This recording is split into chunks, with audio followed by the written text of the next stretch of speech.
नमस्कार, स्वागत है आपका सत्यहिंदी.com के खास कार्यक्रम सुनिए सच में। मैं हूं नीलू व्यास और इस प्रोग्राम के जरिए आप तक पहुंचाती हूं दिन भर की 5 बड़ी खबरों का विश्लेषण। तो चलिए शुरुआत करते हैं आज की हेडलाइन से। अखिलेश का बड़ा वादा, बीपीएल परिवार को देंगे हर साल 18,000 रुपए। मुलायम की बहू अपर्णा यादव बीजेपी में शामिल, अखिलेश ने बीजेपी को दिया धन्यवाद। आजमगढ़ से मैदान में उतर सकते हैं अखिलेश, केशव बोले हिम्मत नहीं। चीन बना रहा है पैंगोंग झील पर पुल, राहुल बोले मोदी ही उद्घाटन न कर दे। और उज्जैन में बजरंग दल का उत्पात, हिंदू युवती और मुस्लिम युवक को ट्रेन से उतारा। शुरुआत करते हैं हमारी आज की पहली बड़ी खबर से और वो खबर जुड़ी हुई है उत्तर प्रदेश के चुनाव की। जी हां, आज बात करते हैं लोक लुभावन स्कीम्स की, जिसमें कि ऐसा लग रहा है कि पारी अगर कोई खेल रहा है तो वो है समाजवादी पार्टी। कोई ना कोई लोक लुभावन स्कीम्स का अनाउंसमेंट रोज अखिलेश यादव कर रहे हैं। और हालांकि इस अनाउंसमेंट की होड़ में और इस घोषणा की होड़ में बीजेपी कहीं ना कहीं पीछे छूट गई है, क्योंकि बीजेपी अपने 5 साल की उपलब्धियों को गिना रही है। लेकिन अगर अखिलेश यादव की बात करें तो उन्होंने पहले अभी अन्न संकल्प लिया था, 300 यूनिट बिजली फ्री दी थी और सिंचाई मुफ्त करने की बात कही, सारी फसलों पर एमएसपी देने की बात कही। और आज एक उन्होंने और ऐलान किया। ये ऐलान था कि अगर समाजवादी पार्टी सत्ता में आई तो जो बीपीएल के परिवार हैं, यानी कि बिलो द पॉवर्टी लाइन, जो गरीबी रेखा के नीचे रहने वाले परिवार हैं, उनको हर साल 18,000 रुपए समाजवादी पार्टी देगी। इसके अलावा समाजवादी पार्टी पेंशन योजना भी शुरू की जाएगी। ये वो योजना थी, अगर आपको याद हो तो जब अखिलेश यादव मुख्यमंत्री थे तो उन्होंने शुरू की थी, लेकिन जब बीजेपी की सरकार आई तो उसने बंद कर दिया। उन्होंने कहा कि बीजेपी ने बीपीएल परिवारों को, अखिलेश ने कहा कि बीजेपी ने बीपीएल परिवारों के लिए कई योजनाओं को बंद कर दिया है और अगर वापस समाजवादी पार्टी सत्ता में आती है तो उन सारी योजनाओं को फिर से खोलेगी। रही बात आवास योजना की, तो सपेरा समाज के लिए उन्होंने खास घोषणा की। सपेरा समाज को लोहिया आवास के तहत मुफ्त आवास मिलेंगे, मुफ्त घर मिलेंगे और लोहिया आवास जो स्कीम है वो भी शुरू की जाएगी। तो यानी कि तमाम तरीके के जो लोक लुभावन जो घोषणाएं हैं वो समाजवादी पार्टी कर रहा है। बीजेपी अपनी उपलब्धियों पर टिकी हुई है, लेकिन वो बात दूसरी है कि जो धरातल है, जमीन है, वहां पर इन बीजेपी की उपलब्धियों की चर्चा नहीं हो रही है। और शायद यही वजह है कि लोग कह रहे हैं कि ये जो हवा है ये समाजवादी पार्टी की तरफ बह रही है। लेकिन जनता सब जानती है, जनता को क्या ठीक लगता है, कौन सी लोक लुभावन स्कीम उसके दिल में बैठ जाती है, ये सारी बातें हैं। लेकिन ये लोक लुभावन स्कीम जो समाजवादी पार्टी की है वो इस समय चर्चा का विषय जरूर बन रही है। लेकिन क्या वोटर इन्हीं आधारों पर वोट देगा, ये एक बड़ा सवाल है। इस पर फीडबैक दीजिएगा, मैं आगे चलती हूँ। और भी यूपी चुनाव से ही जुड़ी हुई है। मुलायम सिंह यादव की जो छोटी बहू है, यानी कि जो उनकी दूसरी पत्नी के बेटे से जो उनकी पत्नी है अपर्णा यादव, वो आज बीजेपी में शामिल हो गई। बीजेपी को लग रहा है कि उन्होंने एक बहुत बड़ा समाजवादी पार्टी का नेता अपनी तरफ खींच लिया है।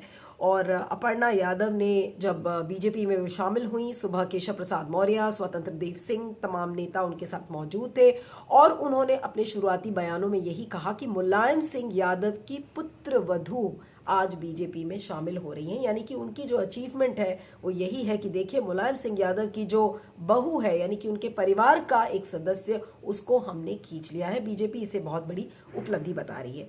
रही बात अपर्णा यादव की, तो उन्होंने कहा कि वो योगी और प्रधानमंत्री मोदी की उन्होंने जमकर तारीफ की। उन्होंने कहा कि राष्ट्र धर्म ही मेरा सबसे बड़ा धर्म है और योगी और मोदी से वो बहुत ज़्यादा प्रभावित हैं, उनकी नीतियों से प्रभावित हैं और उनकी जो नीतियां हैं उन्हें नैतिक रूप से वो ठीक लगती हैं।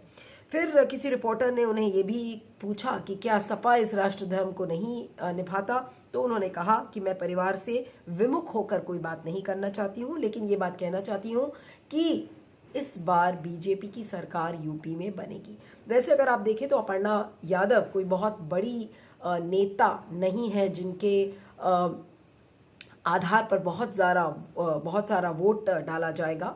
और लेकिन बस ये उनकी उपलब्धि है कि वो मुलायम सिंह यादव के परिवार का एक अहम अंग है और उनका परिवार टूट गया है। लेकिन जिसको लेकर अखिलेश यादव ने ये कहा कि वो बहुत खुश हैं इस बात से कि अब बीजेपी में भी जो समाजवादी पार्टी की विचारधारा है वो फैलेगी। और अपर्णा यादव को उन्होंने बधाई दी और उन्होंने कहा कि आपकी एक अच्छी पारी की शुरुआत हो रही है। और लेकिन एक तरीके से उन्होंने धन्यवाद दिया। तो अब यहाँ पर इसको अगर कोई राजनीतिक विश्लेषक ये समझे कि समाजवादी पार्टी कभी चाहती ही नहीं थी अपर्णा यादव को टिकट देने के लिए, तो एक गुड रिडंस है, अच्छा हुआ वो चली गई। तो इस और दूसरी तरफ से जो अखिलेश यादव ने कहा कि अब समाजवादी पार्टी की विचारधारा बीजेपी में भी आएगी, तो उन्होंने एक तीर से दो शिकार कर लिया। लेकिन अपर्णा यादव बीजेपी को कितना फायदा पहुंचाएंगी, ये एक अपने आप में एक चर्चा का विषय है, क्योंकि ऐसा लगता है कि अपर्णा यादव धरातल पर बहुत ज्यादा वोट खींचकर नहीं ला सकती, सिवाय इसके कि ये कहा जाए कि देखिए मुलायम के परिवार के एक सदस्य को बीजेपी ने तोड़ा है। तो ऑप्टिक्स के लिए, कैमरे के लिए ये ठीक है कि देखिए समाजवादी पार्टी में जिस तरीके से बीजेपी के नेता बार बार जा रहे हैं, उसी तरीके से समाजवादी पार्टी के मुखिया के परिवार से अगर कोई सदस्य बीजेपी में शामिल हो रहा है तो वो ऑप्टिक्स के लिए ठीक है। तो केवल ऑप्टिक्स, केवल कैमरे के लिए ये चीजें अभी दिख रही हैं। इस पर फीडबैक दीजिएगा, मैं आगे चलती हूँ। करते हैं तीसरी खबर की, और जिसमें कि आज अखिलेश यादव ने एक प्रेस कॉन्फ्रेंस किया और उन्होंने ये कहा कि अगर आजमगढ़ की जनता कहेगी तो वो चुनाव लड़ सकते हैं। यानी कि क्या अखिलेश यादव की ये मजबूरी थी ये बातों को कहने की? आज बहुत सारे लोग ये कह रहे हैं कि उन्होंने बातों बातों में ही दोनों बातें कह दी कि वो चुनाव लड़ेंगे भी और नहीं भी लड़ेंगे, और अगर लड़ेंगे तो आजमगढ़ जो उनकी लोकसभा कंस्टिट्यूएंसी है वहां से लड़ेंगे, लेकिन विधानसभा क्षेत्र कौन सा होगा, बहुत सारे लोग कह रहे हैं गोपालपुर से या मुबारकपुर से, इसको लेकर अभी कोई चीज तय नहीं हुई है कि कौन से विधानसभा क्षेत्र से वो चुनाव लड़ेंगे। लेकिन कई लोग इसको ये भी कह रहे हैं कि अखिलेश यादव की कहीं रणनीति फेल तो नहीं हो गई, क्या वो मजबूर तो नहीं हो गए, क्या वो बीजेपी के दबाव में आकर उन्होंने ऐसा किया, क्योंकि अभी योगी आदित्यनाथ अभी उनके बारे में यही ऐलान हुआ कि वो गोरखपुर से चुनाव लड़ेंगे। तो क्या इस चुनौती को अखिलेश यादव ने खुले मन से नहीं स्वीकारा है? ये सारी बातें आज हो रही हैं, और आज एक तरीके से समाजवादी पार्टी इस मुद्दे को लेकर डिफेंसिव हो गई है। उधर केशव प्रसाद मौर्य का कि अगर हम बात माने तो केशव प्रसाद मौर्य ने यही कहा कि अखिलेश यादव में चुनाव लड़ने की हिम्मत नहीं है, और साथ में उन्होंने ये भी कहा कि जो व्यक्ति अपने परिवार को न संभाल पाए, जो व्यक्ति अपनी पार्टी को न संभाल पाए, वो 24 करोड़ उत्तर प्रदेश की जनता को नेतृत्व कैसे देगा। उन्होंने बिल्कुल साफ शब्दों में कहा कि वो चुनाव लड़ने से डरते हैं और उनके पास हिम्मत नहीं है कि वो लोगों के बीच में जा सकें। तो एक अच्छी खासी चर्चा का एक मुद्दा आज बन गया। लेकिन समाजवादी पार्टी के अखिलेश यादव ने ऐसा भ्रमित बयान क्यों दिया? अगर उन्हें चुनाव लड़ना ही था तो वो सीधा सीधा बोल सकते थे कि जी हाँ, मैं इस चुनौती को स्वीकारता हूं या मैं इस चुनाव को लड़ सकता हूं। और लेकिन उन्होंने बातें कही भी और नहीं भी कही, और बहुत सारे समाजवादी पार्टी के नेता ये कह रहे थे कि ये एक रणनीति का हिस्सा है, हम पब्लिक को क्यों बताएं कि हम कहां से लड़ रहे हैं, कहां से नहीं लड़ रहे। लेकिन ये रणनीति कहीं बैकफायर न कर जाए समाजवादी पार्टी के लिए। और जो जितने भी राजनीतिक विश्लेषक हैं उनका यही कहना है कि आज इस अनाउंसमेंट से पिछले 3 या 4 महीने में जो एक लेग अप मिला था समाजवादी पार्टी को और उनके फेवर में चीजें आ रही थी, आज कहीं ना कहीं एक असमंजस और पशुपक्षी एक कंफ्यूजन की स्थिति आज समाजवादी पार्टी में इस पर्टिकुलर स्टेटमेंट से नजर आ रही है। इस पर फीडबैक दीजिएगा, मैं आगे चलती हूँ। अब बात करते हैं चौथी खबर की, जिसमें कि लगातार ये खबरें आ रही हैं पिछले 23 घंटे से। अगर आपने खबर पढ़ी हो कि जो LAC है यानी कि लाइन ऑफ एक्चुअल कंट्रोल, वहां पर लगातार पैंगोंग झील पर चीन पुल बनाने की कोशिश कर रहा है, और ये एक कूटनीतिक पुल है जो अगर पूरा हो जाता है तो चाइना अपना इंफ्रास्ट्रक्चर पूरा जो ईस्टर्न लद्दाख वाला जो लाइन ऑफ एक्चुअल कंट्रोल है उसको पूरा कर लेगा। लेकिन प्रधानमंत्री नरेंद्र मोदी इस पर चुप क्यों है? मोदी सरकार इस पर चुप क्यों है? और ये चीजें मोदी सरकार को विचलित क्यों नहीं कर रही हैं? लगातार जो विपक्षी दल हैं इन चीजों को उठाते रहे हैं, और आज भी राहुल गांधी ने एक तीखा हमला बोला है प्रधानमंत्री नरेंद्र मोदी को, और उन्होंने कहा है, उन्होंने ट्वीट लिखा है कि हमारे देश में चीन के कूटनीतिक पुल बनाए जाने की खबर आ रही है, और पीएम की चुप्पी से PLA के हौसले बढ़ रहे हैं। और अब तो ये डर लग रहा है कि कहीं प्रधानमंत्री नरेंद्र मोदी ही इस चीन के पुल का उद्घाटन करने ना पहुंच जाए। एक बहुत ही व्यंग्यात्मक तरीके से राहुल गांधी ने एक तीखा हमला बोला है प्रधानमंत्री नरेंद्र मोदी को। लेकिन सवाल ये उठता है कि अगर सैटेलाइट इमेजेस इस बात को शो कर रही हैं कि LAC पर पैंगोंग झील पर इस तरीके का पुल बन रहा है और बताया जा रहा है कि लगभग 8 मीटर चौड़ा ये पुल बहुत तेजी से बन रहा है और इसकी जो पूरी लेंथ है वो बताई जा रही है कि 400 मीटर। अगर ये लंबा पूरा पुल बन जाता है तो चाइना अपना पूरा इंफ्रास्ट्रक्चर वहां पर खड़ा कर लेगा।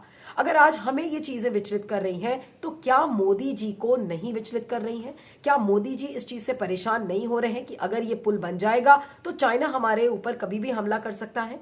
क्या ये चीजें मोदी सरकार को विचलित नहीं कर रही हैं? इस पर सरकार चुप क्यों है?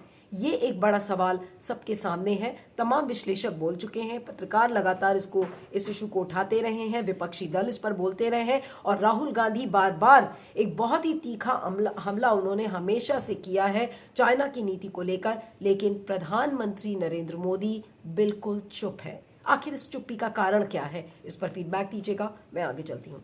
बात करते हैं आखिरी खबर की, जिसमें कि ऐसा लग रहा है कि बजरंग दल के जो उत्पात की घटनाएं हैं वो लगातार बढ़ती जा रही हैं और उनको बहुत बल मिल रहा है। अभी हाल में हमने देखा था कि उन्होंने कर्नाटका में और तमाम जगहों पे, कर्नाटका में और मध्य प्रदेश में जिस तरीके से उत्पात मचाया था, क्रिश्चियन चर्चेस पर हमला किया। अब एक और घटना मध्य प्रदेश के सामने आई है और ये उज्जैन से है, जिसमें ये बताया जा रहा है कि एक हिंदू युवती अपने पति यानी कि एक मुस्लिम युवक के साथ ट्रेन में जा रही थी और बजरंग दल को ये पता चला और उनको ये किसी ने बताया कि वो लव जिहाद कर रहे थे और उन्होंने जबरन वो ट्रेन में घुसे। ट्रेन में घुसकर उनको ट्रेन से उतार दिया गया और उनकी इस हरकत की वजह से रेलवे पुलिस ने उस दंपत्ति को, जो कि हिंदू युवती थी और मुसलमान युवक था, उसको रेलवे पुलिस ने बैठाया, उससे पूछताछ की। जब दोनों के माता पिता दोनों साइड्स के आए उसके बाद ही पुलिस ने छोड़ा।